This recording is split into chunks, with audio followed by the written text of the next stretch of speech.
서울과 경기 등 수도권을 중심으로 외국인들의 아파트 매입은 해마다 증가하는 추세입니다. 지난 2021년 거래 건수 6,142건, 금액 1조 6천억 원에서 지난해에는 거래 건수 9,121건, 금액은 3조 원으로 2배가량 늘었습니다. 매입한 아파트 10채 중 6채가 수도권에 집중됐는데 특히 서울에서 취득한 아파트의 39.7%는 가격이 높은 강남 3구와 마포, 용산, 성동구였던 걸로 나타났습니다. 국세청이 이들의 고가 아파트 매입 과정을 조사한 결과 각종 편법을 동원해 세금을 회피한 사실이 49명에게서 확인됐습니다. 외국인 신분을 이용해 국내 사업체에서 얻은 소득을 해외 소재 페이퍼 컴퍼니에 빼돌린 뒤 아파트 구매 자금으로 쓴 경우가 20명으로 가장 많았습니다.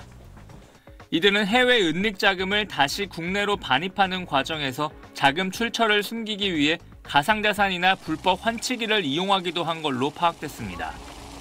또 해외 계좌 등을 이용해 부모로부터 아파트 취득 자금을 편법으로 증여받는 방식으로 증여세를 회피한 경우가 16명.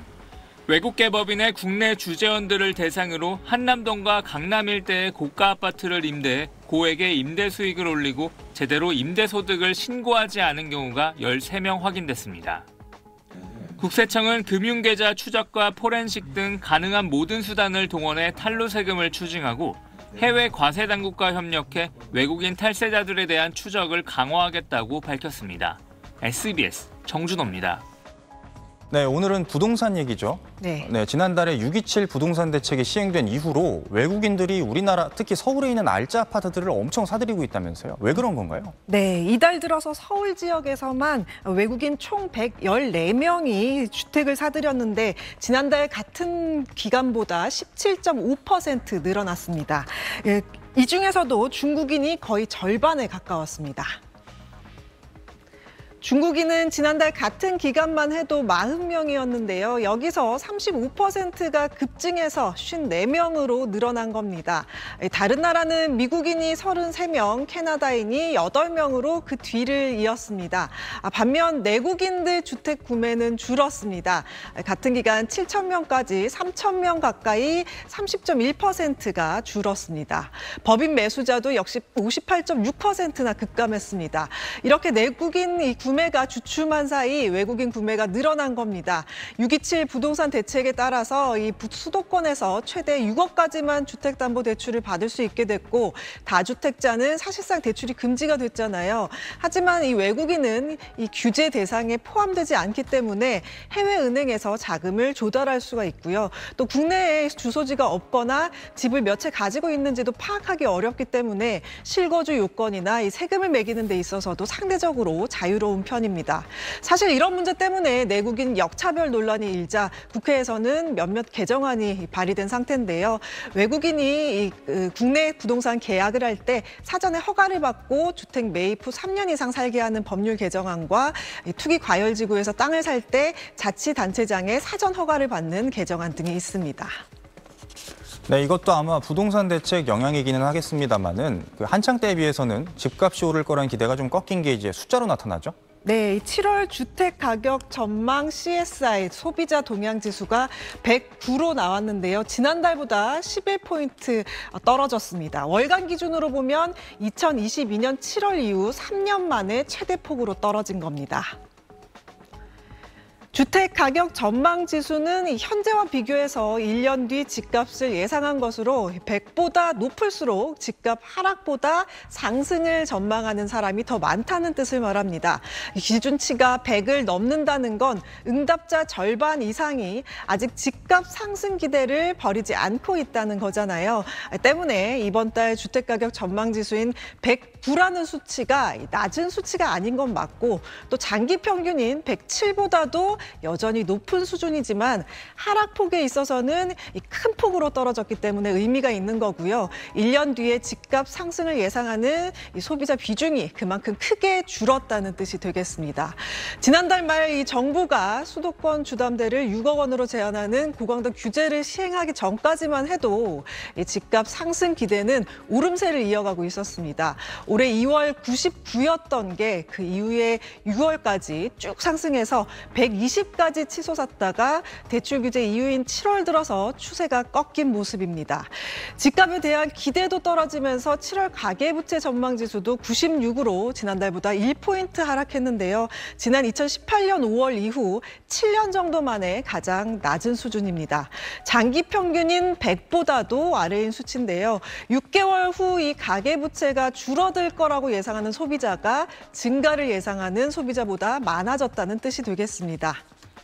네, 좀 딱딱한 숫자 얘기 꺼내신 김에 지금 소비자들이 경제 상황 어떻게 보고 있는지도 한번 숫자로 짚어주시죠. 네, 소비 심리 개선세는 이어져 가고 있습니다. 이 7월 소비자 심리 지수가 110.8로 6월보다 2.1포인트 높아졌는데요. 2021년 6월 이후 4년여 만에 최고치를 경신했습니다.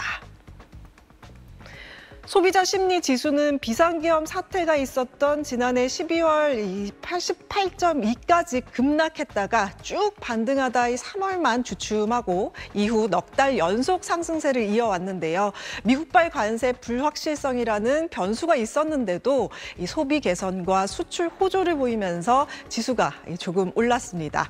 특히 현재 경기를 판단하는 CSI가 한 달 사이에 12포인트나 급등했는데요. 현재 경기 판단 CSI가 이렇게 많이 오른 건 4년 7개월 만에 처음 있는 일입니다. 7월 기대 인플레이션율은 2.5%로 전월 대비 0.1%포인트 올랐는데요. 올해 4월 이후 석 달 만에 상승 전환인데 폭염, 폭우 때문에 농산물 가격이 오를 거라는 응답이 많아진 영향이 컸습니다. 네, 한 기자 오늘도 잘 들었습니다.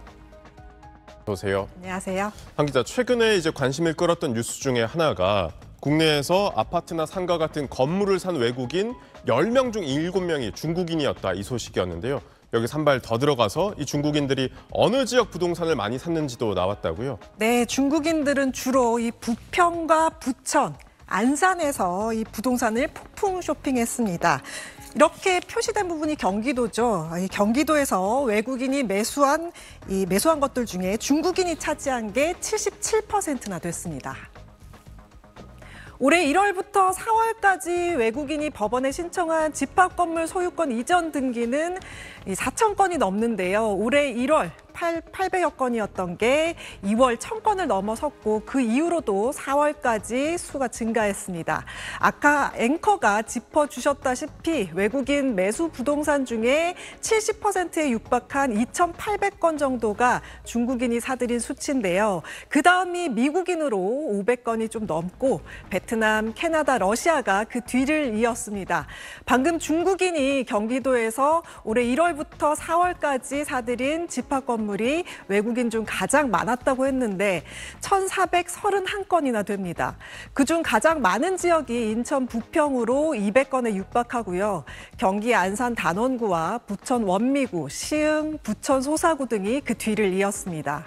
같은 기간 서울에서는 중국인의 부동산 매수가 243건이 있었는데요. 외국인 매수가 이 매수의 45%가 조금 넘습니다. 서울에서는 구로구와 금천구가 각각 47건, 44건으로 중국인 매수가 몰렸습니다. 네, 주로 언론에서는 이 중국인 사례가 나와서 많이 화제가 됐던 것 같은데 실제로 이 강남의 고가 아파트를 사들인 외국인들은 따로 있다고요? 네, 올 들어 강남권에서 아파트 빌라 상가 매수는 미국인이 최고였는데요. 강남 상구에서 12건을 매입한 중국인의 5배나 됐습니다. 올해 1월부터 4월까지 미국인 매수 부동산을 지역별로 따져보면요. 당연히 가장 많은 곳은 미군 기지가 있는 평택입니다. 31건이고요. 서울 서초구와 경기 성남 분당구가 각 24건으로 그 다음을 차지했습니다. 강남구가 20건, 성동구와 용산구가 각 14건이었습니다. 이 시기는 이 토지거래 허가제가 잠시 풀렸던 시기와도 겹치죠. 이 집값이 들썩이는 이 시기에 미국인은 강남 지난 3구 부동산을 58건이나 매입했는데요. 이 가운데 상당수는 한국에 기반을 둔 검은머리 외국인으로 추정되고 있습니다. 물론 이 주택 통계는 교포 여부는 따로 구분하지 않는데 작년 말 기준으로 이 토지 보유 통계를 보면요. 보유 외국인 중 55.7%가 교포고 순수 외국인은 10.5%에 불과합니다.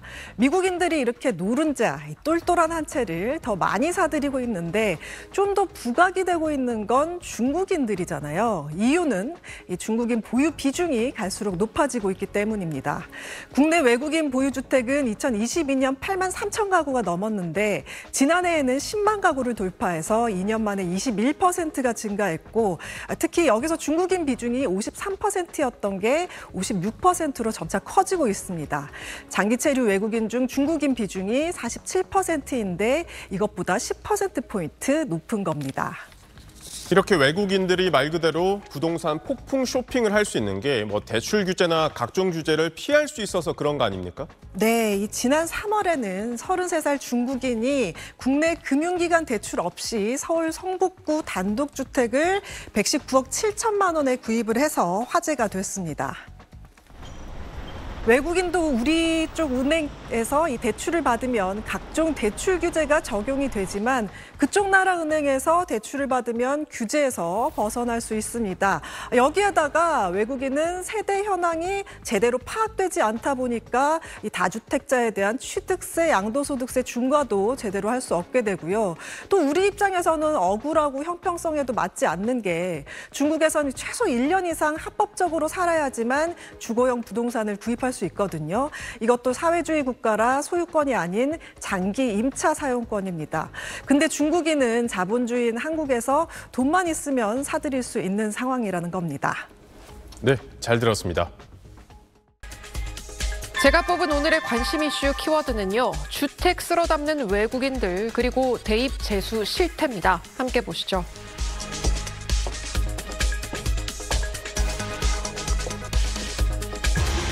우리나라 주택 가운데 외국인이 보유한 주택이 처음으로 10만 가구를 넘어섰습니다. 국내 전체 1931만 가구 중 약 0.5%에 해당하는 규모입니다. 국적별로는 중국인 소유가 5만 6,301가구로 절반을 넘어섰습니다. 미국인과 캐나다인이 그 뒤를 이었는데요. 지역별로는 수도권의 전체 외국인 보유 주택의 72.7%가 집중됐는데 구체적으로는 경기도와 서울, 인천 순으로 나타났습니다. 보유 형태로는 아파트 같은 공동주택이 91% 이상이었습니다. 지난달에도 중국인 투자자들은 주로 국내 중국인 밀집 지역으로 알려진 서울 금천구, 구로구, 영등포구 등에서 아파트를 사들인 것으로 확인됐는데요. 고가 주택을 매입하는 경우도 있었습니다. 지난 3월 말 1992년생 중국인 A씨가 119억 6천만 원에 서울 성북동에 있는 3층짜리 대형 단독주택을 전액 현금으로 사들인 것으로 파악돼 화제가 되기도 했죠. 근데 이게 이제 중국의 부동산 시장이 침체하고 경제가 어렵다 보니까 중국 내에 있는 사람들이 해외에 투자 눈을 돌리기 시작해서 상대적으로 중국은 토지 임대부 주택이잖아요. 토지는 국가가 갖고 있고 건물만 분양하는 가격과 토지 건물을 모두 소유할 수 있는 완전 소유권 주택을 비교할 때 상대적으로 가격이 낮다고 생각한 거예요.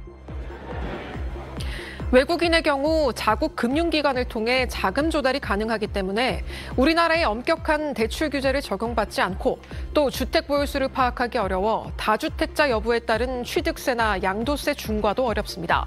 그렇다 보니 한국인이 도리어 외국인보다 국내 부동산 거래에서 역차별을 받고 있다는 지적과 함께 비거주 외국인의 자유로운 부동산 투자를 제한하는 입법이 필요하다는 목소리도 높아지고 있는데요. 중국의 경우 외국인이 1년 이상 현지 체류한 경우에만 주거용 부동산 취득이 가능하도록 하고 있습니다.